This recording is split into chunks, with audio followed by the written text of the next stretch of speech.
Hi friend. तो आज हम लोग जिस कहानी को रीड करने वाले हैं उस कहानी का नाम हौसला है। तो हम लोग इस कहानी को रीड करना स्टार्ट करते हैं। जुलाई का दूसरा सप्ताह 15 जुलाई सन 1979 अपनी माँ के साथ हमारी कक्षा में एक बच्चा आया। उसका उसी दिन दाखिला हुआ था। नाम माइकल। स्वस्थ, गोल मटोल, छोटी छोटी आँखें, घुंघरैले बाल, हंसता हुआ सा चेहरा। कुछ ही दिनों में अपने व्यवहार और प्रतिभा के बल पर वह कक्षा में सबकी आँखों का तारा हो गया। माइकल कब मेरा सबसे खास दोस्त हो गया मुझे भी पता न चला। साथ साथ रहना, खेलना, पढ़ना, खाना पीना, मित्र के साथ साथ वह मेरा प्रतिद्वंदी भी था। कक्षा में सबसे अधिक अंक पाने के लिए हम दोनों में होड़ लगी रहती। वह संगीत में प्रथम रहता तो मैं खेल में। माइकल चित्रकला में पुरस्कार पाता, मैं भाषण में। उसे गणित में ज़्यादा अंक मिलते तो मुझे हिंदी में। एक दिन सुबह स्कूल खुलते ही प्रधानाचार्य जी ने हमें अपने कक्षा में बुलवा लिया। बोले, बेटा, तुम दोनों ने हमारे विद्यालय का सदैव गौरव बढ़ाया है। चेन्नई में बच्चों की राष्ट्र स्तरीय प्रतियोगिता होने वाली है। मैं वहाँ के लिए तुम दोनों का नाम भेज दिया है। मैं चाहता हूँ कि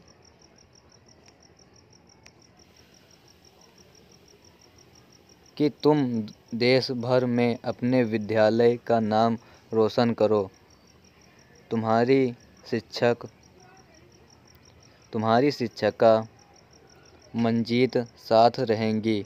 अगले सप्ताह ही जाना होगा, इसलिए मंजीत जी से मिलकर तैयारियां कर लो। हमारी खुशी का ठिकाना न रहा। मंजीत मैडम से मिलकर बात की और जी जान से प्रतियोगिता की तैयारियों में जुट गया। पूरे एक सप्ताह तक हम चेन्नई में रहे, विभिन्न प्रतियोगिताओं में भाग लिया। माइकल ने संगीत में स्वर्ण पदक जीता, मैंने भाषा में। हमें और भी कई पुरस्कार मिले। वहाँ कई प्रदेशों के बच्चे हमारे दोस्त बन गए।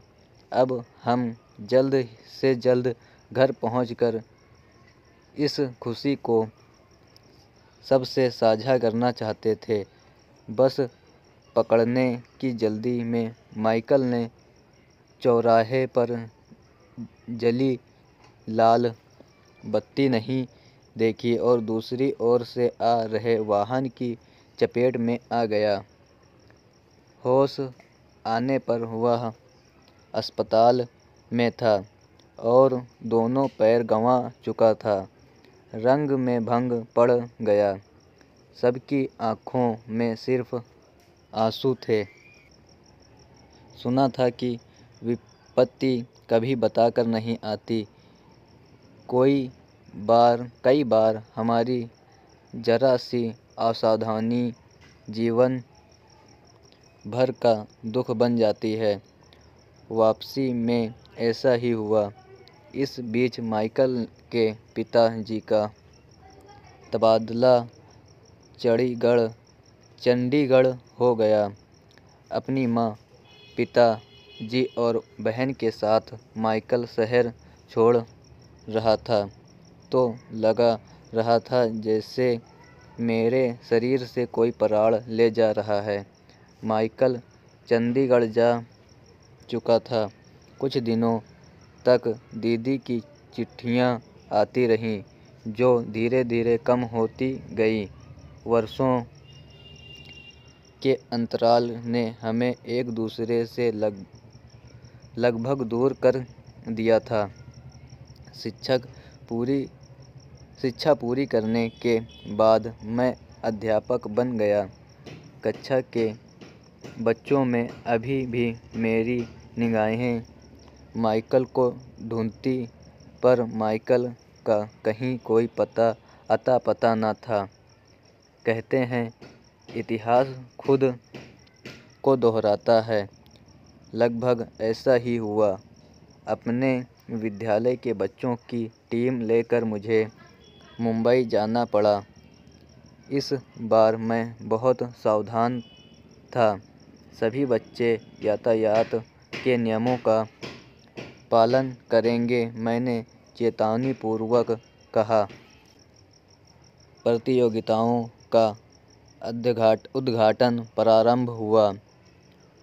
उद्घोषक ने बताया कि उद्घाटन एक महान संगीतज्ञ के द्वारा किया जाना है। पर्दे के पीछे से वाद्ययंत्र बजाना प्रारंभ हुआ। मंच पर धीरे-धीरे अंधकार से प्रकाश फैलने लगा। व्हील चेयर, पहिए, कुर्सी पर माइक हाथ में थामे मुख्य अतिथि मंच पर आए। सभी ने तालियों की घड़घड़ाहट से उनका स्वागत किया। अरे, यह तो मेरे बचपन का मित्र माइकल है। मैं चौंक उठा। मेरी आंखें खुशी से भर आईं। माइकल ने बेहद मधुर गीत सुनाया। गाते-गाते उसकी दृष्टि मुझ पर पड़ी। मैंने हाथ हिलाकर अभिवादन किया। कार्यक्रम समाप्त होते ही मैं दौड़कर मंच पर गया। माइकल ने मुझे गले लगा लिया। हम दोनों बचपन के मित्र हैं, माइकल ने मेरे विद्यार्थियों को बताया। इसके बाद माइकल हम सबको वहाँ ले गया जहाँ वह रुका हुआ था। उसने बताया, तुम्हें याद है ना अवनीश, वह दुर्घटना? टांगें गवा देने पर मैं जीवन से निराश हो गया था। अपने आप को अक्षम समझने लगा था। उस समय रोजी दीदी ने मुझे हताशा से बारा। दीदी मुझे संभालती, किताबें लाती, कैसेट लाती। उन्होंने मुझे गिटार भी लाकर दिया। तुम एक दिन जरूर प्रसिद्ध संगीतकार बनोगे, दीदी ने कहती। धीरे-धीरे मैंने संगीत का अभ्यास प्रारंभ किया और अपने सपने को साकार किया। मैं अपना एक संगीत का स्कूल भी चलाता हूँ, जहाँ तमाम बच्चे मुफ्त में संगीत सीख रहे हैं। बच्चे उत्सुकता से माइकल की बातें सुन रहे थे। वह कह रहे थे, प्यारे बच्चों, बड़ी से बड़ी विपत्ति भी सब कुछ समाप्त नहीं करती। विपत्ति के समय हौसला बनाए रखना जरूरी होता है। अगर